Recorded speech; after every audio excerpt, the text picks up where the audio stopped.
ಎಲ್ಲರಿಗೂ ನಮಸ್ಕಾರ. Myself Pravina HT.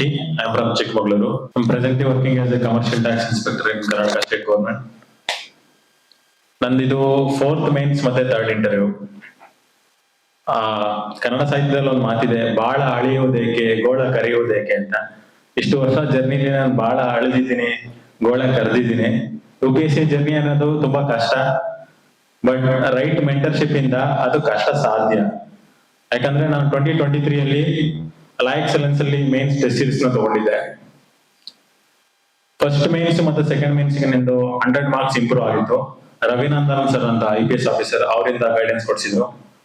ಮತ್ತೆ ಇದು ನನ್ನ 3rd ಇಂಟರ್ವ್ಯೂ. ಸೆಕೆಂಡ್ ಇಂಟರ್ವ್ಯೂಗೂ ಮತ್ತೆ 3rd ಇಂಟರ್ವ್ಯೂಗೂ ನಂದು 17 ಮಾರ್ಕ್ಸ್ ಇಂಪ್ರೂವ್ ಆಗಿದೆ. ವಿನಾಯಕ್ ಸರ್ ಗೆ ಥ್ಯಾಂಕ್ಸ್ ಹೇಳ್ಬೇಕು. ಒಂದು ರೈಟ್ ಮೆಂಟರ್ಶಿಪ್ ಅನ್ನೋದು ಕೋಚಿಂಗ್ ಎಲ್ಲದೂ ಕೊಡ್ತಾರೆ, ಬಟ್ ನಮ್ದು ಎಲ್ಲಿ ವೀಕ್ನೆಸ್ ಇದೆ ಅದನ್ನ ಅರ್ಥ ಮಾಡ್ಕೊಂಡು ಡಿಸ್ಕಸ್ ಮಾಡಕ್ಕೆ ಒಬ್ಬ ರೈಟ್ ಮೆಂಟರ್ ಬೇಕು. ಹಾಗಾಗಿ ರೈಟ್ ಮೆಂಟರ್ಶಿಪ್ ಇಂದ ಈ ಜರ್ನಿನ ನಾವು ಕ್ಲಿಯರ್ ಮಾಡಬಹುದು ಅಂತ. ಸೆಕೆಂಡ್ ಥಿಂಗ್, ನಂದು ಕನ್ನಡ ಸಾಹಿತ್ಯ. ಈ ಜರ್ನಿ ತುಂಬಾ ಎಕ್ಸಾಸ್ಟಿವ್ ಆಗಿರುತ್ತೆ, ನಮ್ಮ ಎನರ್ಜಿನ ಡ್ರೈನ್ ಮಾಡುತ್ತೆ. ಬಟ್ ನನ್ನ ಸಾಹಿತ್ಯ ಇಷ್ಟು ವರ್ಷ ನನ್ನ ಇಲ್ಲ ಬದುಕಿಸಿದೆ ಅಂತ ಹೇಳ್ಬೋದು.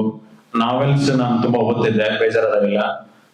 ಹಾಗಾಗಿ ಅಪಾರ್ಟ್ ಫ್ರಮ್ ಅಕಾಡೆಮಿಕ್ ಅಥವಾ ಓದೋದ್ರ ಜೊತೆಗೆ ಸ್ಪೋರ್ಟ್ಸ್ ಮತ್ತೆ ಸಾಹಿತ್ಯನ ಅಥವಾ ಆರ್ಟನ್ನ ಪರ್ಸ್ಯೂ ಮಾಡಿ. ವಿನಾಯಕ್ ಸರ್ನ ನಾನು 11 ಗಂಟೆಲೆಲ್ಲ ಅವರು ಸ್ಪೋರ್ಟ್ಸ್ ಅಥವಾ ಫುಟ್ಬಾಲ್ ಆಡೋರು ಅದನ್ನ ನೋಡಿದಾಗ ಹೇಳ್ತಿದ್ದೆ ಎಲ್ಲಿ ಟೈಮ್ ಇರುತ್ತೆ ಅಂತ.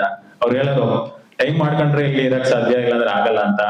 ಅವರು ಸ್ಪೋರ್ಟ್ಸ್ ನ ಪರ್ಸ್ಯೂ ಮಾಡ್ತಾರೆ, ನಾನು ಲಿಟ್ರೇಚರ್ ಸಾಹಿತ್ಯ ಓದ್ತಿದ್ದೆ. ಇನ್ನೊಂದು ಲಾ ಎಕ್ಸಲೆನ್ಸ್ ಇಂಟರ್ವ್ಯೂ ಗೈಡೆನ್ಸ್ ಬಗ್ಗೆ ನಾನು ಇದೇ ಲೈಬ್ರರಿ ಇದ್ದೆ, ಕಳೆದ 2 ವರ್ಷದಿಂದ ಇದೇ ಲೈಬ್ರರಿ ಓದ್ತಾ ಇದ್ದೆ. ವಿನಾಯಕ್ ಸರ್ ಸಿಕ್ಕಿದ್ದು ನಮ್ಗೆ ತುಂಬಾ ಖುಷಿನೇ. ಯಾಕಂದ್ರೆ ಒಂದು ಸ್ಪೇಸ್ ನ ಒದಗಿಸ್ಬಿಟ್ರು. ಇಲ್ಲಿರೋ ಈ ವರ್ಷ ಕ್ಲಿಯರ್ ಆಗಿರೋ 22 ಜನದಲ್ಲಿ ಮೇಬಿ ಒಂದು 8-10 ಮೆಂಬರ್ಸ್ ನಾವಿಲ್ಲೇ ಡಿಸ್ಕಸ್ ಮಾಡ್ತಾ ಇದ್ವು ಇಂಟರ್ವ್ಯೂ ಗೈಡೆನ್ಸ್ ಅಲ್ಲಿ. ಪ್ರತಿದಿನ ನ್ಯೂಸ್ ಪೇಪರ್ ನ ಟಾಪಿಕ್ ನ ಡಿಸ್ಕಸ್ ಮಾಡ್ತಿದ್ವು. ಮತ್ತೆ HR ಹ್ಯೂಮನ್ ರಿಸೋರ್ಸ್ ಅಂದ್ರೆ ಪರ್ಸನಲೈಸ್ ಕ್ವಶನ್ಸ್ ನ ಡಿಸ್ಕಸ್ ಮಾಡ್ತಾ ಇದ್ವು. ಇದು ನಮಗೆ ಕಾನ್ಫಿಡೆನ್ಸ್ ಬೂಸ್ಟ್ ಮಾಡಿತ್ತು. ಮತ್ತೆ ಹೈದರಾಬಾದ್ ಕರ್ಕೊಂಡು ಹೋಗಿದ್ರು ನಮ್ಮನ್ನ 3 ದಿನ. ಅಲ್ಲಿ ಆಫೀಸರ್ಗಳು ಮತ್ತೆ ಡಿಫೆನ್ಸ್ ಇಂದ ಬಂದ ಎಕ್ಸ್ಪರ್ಟೀಸ್ ಸೆಷನ್ ಅಂತ ತುಂಬಾ ಹೆಕ್ಟಿಕ್ ಇತ್ತು, ಬಟ್ ತುಂಬಾ ಕಲಿಯ ಅವಕಾಶ ಸಿಕ್ತು. ಆ 3 ದಿನ ನಮ್ಗೆ ಒಳ್ಳೊಳ್ಳೆ ಫ್ರೆಂಡ್ಸ್ ನ ಒದಗಿಸ್ತು. ಮತ್ತೆ ಈ ಜರ್ನಿನ ಕಂಟಿನ್ಯೂ ಮಾಡಕ್ಕೆ ತುಂಬಾ ಒಳ್ಳೇದಾಯ್ತು. ಹಾಗಾಗಿ ಲಾ ಎಕ್ಸಲೆನ್ಸ್ ನ ತುಂಬಾ ಥ್ಯಾಂಕ್ಸ್ ಹೇಳ್ತೀನಿ.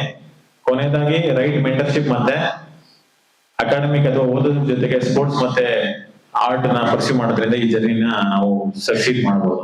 Thank you.